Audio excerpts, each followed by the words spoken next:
Guys, pinaglakad ko sila. Oh. Okay lang yan para may exercise.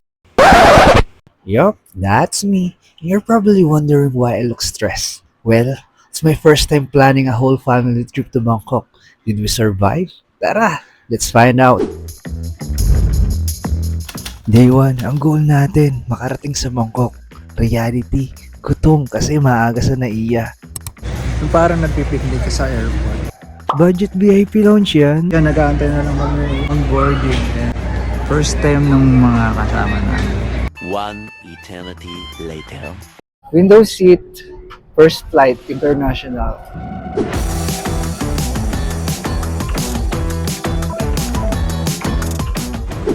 First meal of our Bangkok trip is a 7-Eleven. Touchdown, Thailand. Having a great public transport system, kailangan natin i-take advantage lang. Ang consequence Guys, lang. pinaglakad ko sila. Oh. Para dun sa shuttle, mismo. Yung pamangkin ko, tas sila mama, tsaka si papa. Vince Hotel tayo eh. Hindi sila masyado sanay. Okay lang yan para may exercise. Ito na yung shuttle from Vince Hotel. Dito na tayo. Sa Vince Hotel. Kakuha ng key card is konting pahinga, tapos diretso na tayo sa Pratunam kung saan tayo maghahanap ng mango stick rides at window shopping na rin.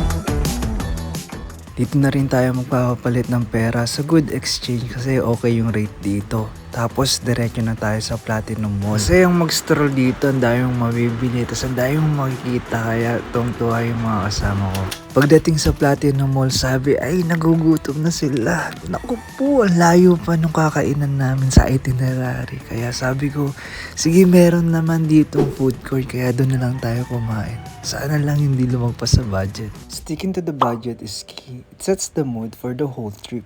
After kumain is diretso tayo sa window shopping natin sa December's and immersive street ng Bangkok. And ang paborito, food trip. Naglalakad pa lang kami is may nakikita na kami mga prutas na tinitingi dito. Kaya na-curious kami and binili. And ito yung birdie. Pati ko dito. Pati ko dito. May medyo mapa-F. Pricing lang niya. But then, we found this. Honestly, I didn't expect a random store selling mango sticky rice to be this good. It's only 100 baht compared to the other 66 shop. The mangoes are refreshing, juicy, and sweet, perfectly complementing the salty sweet coconut sauce. Ano daw skincare ni Kuya? Kasi super kinis ng balat. Mango essence.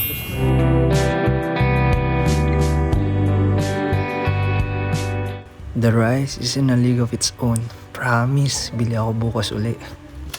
After the sugar rush, tara, self-care muna. Grabe, ginamit ko yung pork lace mask nung pamangkin ko. Ewan ko kung gawa na to. Hindi.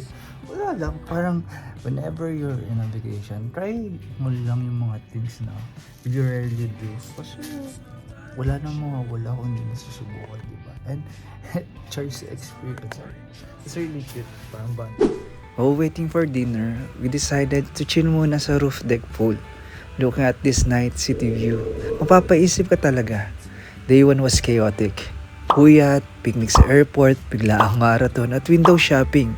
We got our mango sticky rice fix. Pero honestly, the best part was just bonding with the family. Super sulit. And to think, day 1 pa lang yan ah. See you sa day 2.